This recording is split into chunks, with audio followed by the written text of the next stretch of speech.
I love brainstorming. Yeah. That's one of the best things about games. Right from the beginning, it's just a creative process. Yeah, it's fun. What happened to the original concept art for Poseidon? No, the concept art for Titan, a water Titan. Can we bring it up on here? Yeah, that's fucking sweet. That's really fucking cool. He's even got the tentacles.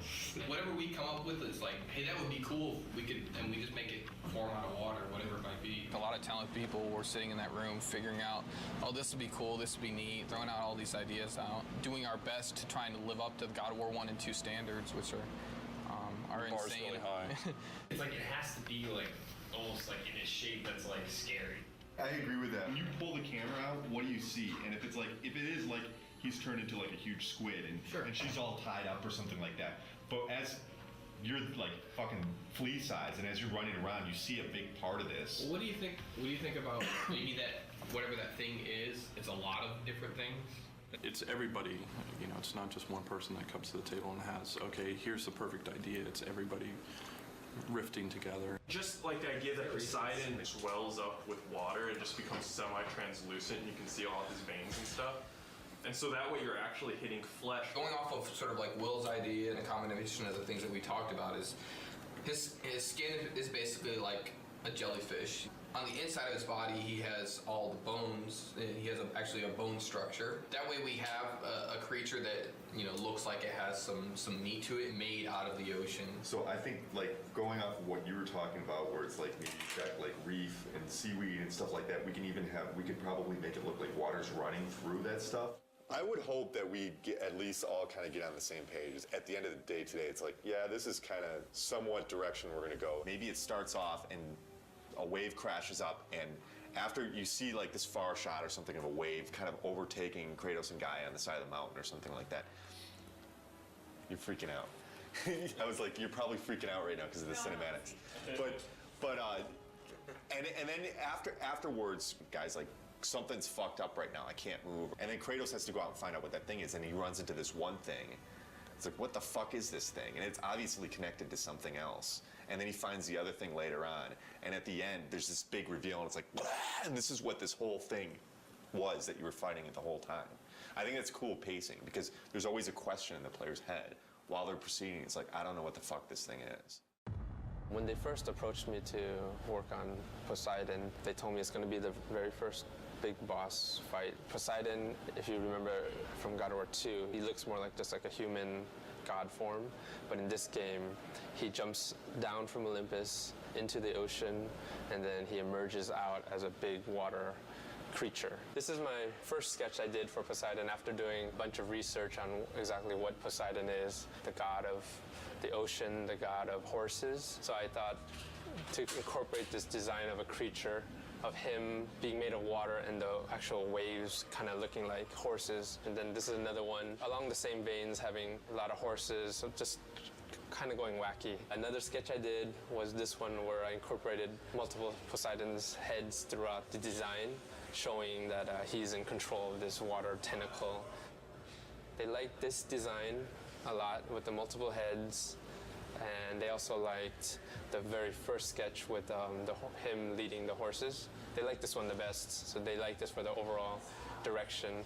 They saw this, they liked the feel of this, but they didn't like the direction of the octopus limbs because of previous bosses that we've had, like the Kraken. So this is just one of the limbs of the Poseidon creature, one of the arms. This one I incorporated the multiple faces, and then a lot of the crab legs. And then this is another one I did, and this one I wanted to kind of bring back, because he's a god of horses, to kind of capture some of that feel. So eventually they decided that instead of having two different arms, you're gonna just be fighting one arm. And they also liked the idea of the horse. This is the final, the very end, you're gonna be opening up his chest and revealing like this membrane, jellyfish kind of membrane, where you stab and eventually kill one of his limbs. It's later going to be revealed to you that the whole time you've been only fighting one of his limbs right here. It's going to be a really cool, big moment in the game. Turnarounds are looking pretty nice. Today I'm going to be having an art review. We're getting to the completion of one of the Poseidon's limbs, so I'm working on the turnarounds now. Get the animators up here and make sure that those limbs, the front limbs, are not too long for him. Like, he'd have to raise it up so high. To get you right below, he'd have to be, like, basically have his arms way up like this, and be going down like that, and that's probably going to look a little silly. Let's have Andy finish this up. But Andy, can you save off a version of what you have right now so Adam can go over it with Bruno? And just keep on getting me up here to look at it. Cool? Thanks, man. Thanks, guys. So we just had the review. It went well. They liked the direction, and I think a lot of it because before this is the view they've always seen, but they've never seen the front view. So for them to be able to see the front view and to see how the shape, the silhouette actually makes a trident shape, they really like that idea. I just have to finish this up. I'll probably finish it up today, and it'll be given to the modelers from there. First time I heard about Poseidon Creature was 6 months or so ago, and I heard we're gonna have a few of these huge Titan battles. This was the initial concept that was given to us. Things have changed proportionally for it to work right on screen, but it generally has the same feel. I still have a lot of sculpting left on this guy. It's a lot of this is just like the first pass. So right now I have more just the overall feel of it. Here's Kratos. He's pretty small compared to this guy. So I brought him in here just so I could have an idea of how big he's gonna be. So when it comes to details, how high res this character has to be. So you can see him, he's tiny. I just want you guys to go over and check it out before I start making all the rocks for his face, So Yeah, I think it's good. Can we make sure that we're getting like some of this smaller detail like spread out over him as well? Okay. Can I see the scales on the back? Oh yeah. It's really fucking cool. Poseidon looks to be challenging for every department because it's so complicated. When I first saw the concept, really, I kind of looked at it and was like, what the hell are you guys doing? But that's pretty much what I say every time I see one of these crazy concepts anyway. You just go to your desk and beat your head against the table and figure out how the hell you're going to pull it off. Poseidon definitely falls into that class of one of those kind of surprises that I know is coming down the pipe. A lot of water, and that's kind of one of my worries because making good water is hard. We have to start off God of War 3 with a bang, and that's Poseidon. And Poseidon's going to be a water creature, so we have to make water look good on that character. I started doing some research on how we can make a character feel as if he's basically a waterfall, if there's water running down him. And I spent a couple hours, and I've put together the model that's behind me on the screen here. We basically want to try to prove the technology that we can make a model look like it has water running down it. So we don't have the Poseidon model built yet, but we have Zeus. Poseidon is Zeus's brother. They'll probably have similar type proportions. So he was a good test. This is a shader that I put together. It's pretty crazy with all these different connections. There's several different neural maps that are scrolling on top of each other. This probably took me 3 hours to set up the shader on top of an existing model. So where I want to take this now is I'm going to give it to the effects department, and I want to see like chunkier spraying water kind of coming down off of him. And then basically any area where water hits the surface, we just want to get little particle spray coming off to, just give this thing more of a volume, more water volume. When I started on it, we had already established what Poseidon was going to look like, what the creatures that you were going to be fighting was going to look like, what Gaia was going to look like. We had the Gaia model. The Poseidon creature model was still in the process of being built. One of the quick things that's very surprising to the player, I guess, will be that right there is how big Kratos is. And that's Gaia. And this will be the initial fight combat tutorial. At that point, Gaia will change her animation and she'll start climbing on the mountain differently to allow the player to be able to walk down her arm. And the Poseidon intro will happen.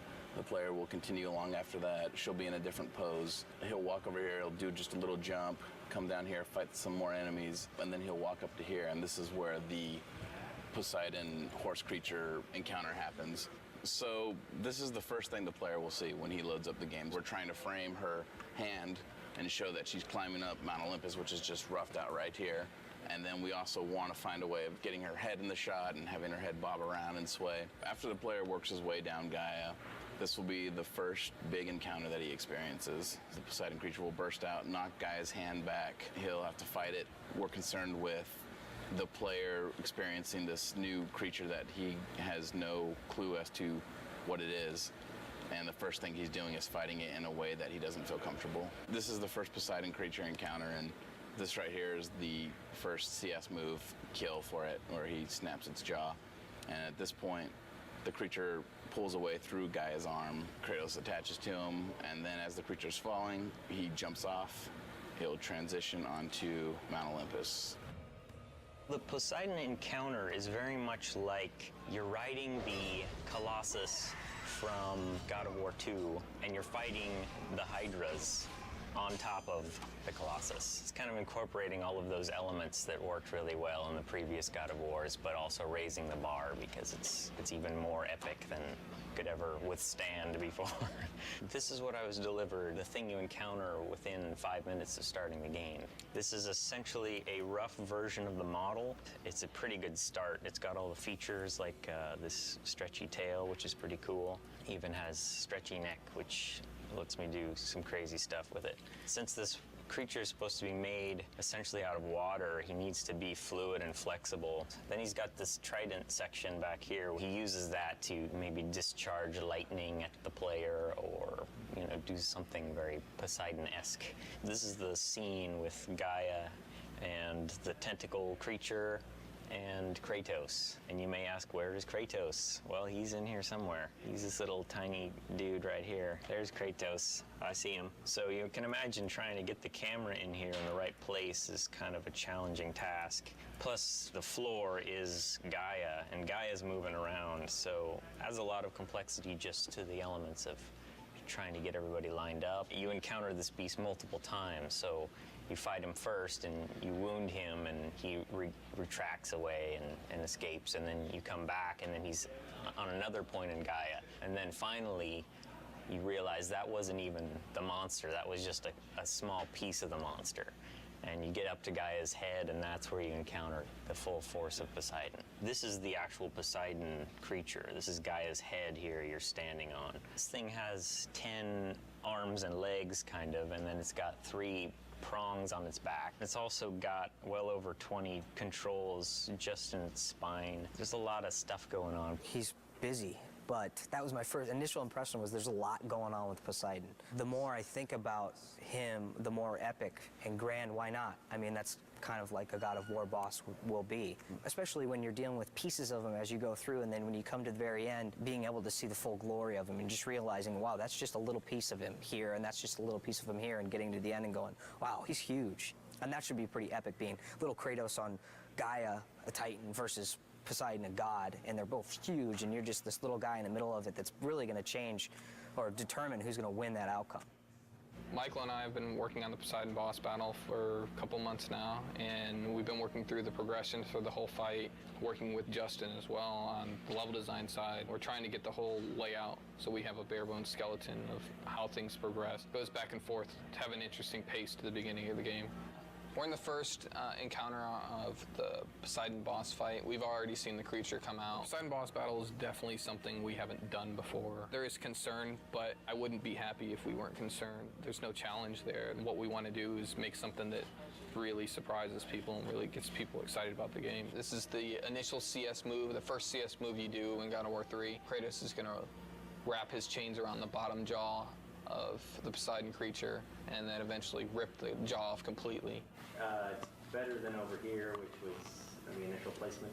Boob Valley. I don't know if a little short, but when you're down here, it's kind of distracting. Initially, we had Encounter 2. The creature was coming directly out of the center of Gaia, and you see 2 gigantic mountains and the creature right in the middle of Boob Valley. Everybody giggles when they saw that. So that wasn't what we were going for. Not at this portion of the game. We're not looking for laughs. We have the creature now coming out of Gaia's neck, and Michael came up with the idea of one of the trident pieces on the back of the creature is actually piercing through her jaw and coming out of her mouth. So she really looks like she's in peril and she's getting destroyed by this creature. From the get-go, I came up with the idea of doing the first-person kill and giving a new perspective on Kratos' kill sequences, and Michael took the idea and ran with it. When you defeat Poseidon as his horrible watery self, you corner him down here in his humanoid form, and that's when you have to kill him off. Immediately, everybody was just like sold once they saw it in game. Yeah. There was a lot of skeptics too, as far as people come up to me, and I'm sure Adam too, and what are you doing? And then actually seeing it in the game, then everybody comes over and it's just like, all right, it worked. Kratos is not so good at making friends, but he's good at killing people. This boss battle has to end with a big finisher. And our final kill is where we're testing out these new CS moves of first-person kills. So minigame inputs right now are in a third-person camera, and then when you succeed, you get to see the impact of Kratos' attacks and see how Poseidon feels as he's getting completely torn up. He just screams really loud and then bites his ear. It's more of a nibble than a bite. So last time we checked him out, it was just the grayscale high-res ZBrush version, and I believe the low poly version as well. So since then, we've messed with water technology stuff, trying to make it look more like water's flowing through him. Help from like our art director, Ken, and other people trying to make the water look good. Generally though, water's pretty hard to do. It's just a combination of normal maps that scroll, like we take UVs and have them scroll, as well as parallax maps, which add the distortion, which makes it feel like it's a little deeper. After we do all the fights, get it designed, and seeing what you really see and what you really don't, and then we might have to adjust stuff from there, you know? Poseidon is doing well right now. We've been working on it for I don't know how many months, but where we are right now is every part of the boss fight and every part of the level has a first pass right now. It's in, it's functioning. I could hand you a controller and you can play through it. Tuning-wise, it might be too hard. The animations might be placeholder, but it's there. And we have people internally play testing it. So there's people who around here picked up the controller, played it, and been like, oh, wow, this sucks, or this is awesome. And then we keep tuning it and playing around with it to that. We have meetings every week now, so we constantly see how much there is to do. And I mean, it's close as far as gameplay-wise. It's all there. But doing stuff on the Titans is proven to be very challenging. So things that would usually take 5 minutes take 2 hours. All things considered, all the crazy shit we're doing in there, we've had to make hardly any, if any, concessions, which is pretty amazing because the scope of this thing is just huge. This is when we finally get the reveal of Poseidon in his big, giant, epic form. So you find out that these creatures you're fighting are just part of this one, basically the ocean pulled up to Mount Olympus. Oh, Poseidon's broken. There you go. That's how you know it's in development. In development. And the water's supposed to be moving here and all that. He's got no arms. He's got no arms. You know, we have to polish this. We have to make this robust and bug-free, which that's the really scary part. But it's getting there. When we first saw Poseidon, we were visiting the studio in Santa Monica and working with Stig, and it just blew us away that the whole screen was filled with this boss. I don't think there's ever been a boss as big as this boss. We're actually right in the midst of scoring it with Mike Regan, and it's going to be huge. We're going to pull out all the stops, 20 brass players, 53 string players, massive amounts of percussion. So we're really going to try to create a kind of a cinematic unfolding experience for that whole first gigantic boss fight. I hope that they're just blown away by just something they'd never seen before in a game, and to me, that's my ultimate goal when I'm making games, is like hopefully to make something that people haven't experienced, and that makes your game really stick out. The moment that I really got to play through that Poseidon level at the beginning of the game, and you remember how excited I was, like really kind of like when we first got the assets together and like we could sit down and play the things. And you could see, like, with the polish and everything, how amazing it was going to be. And that's it for me right there. You have disrespected the gods for the last time, Kratos.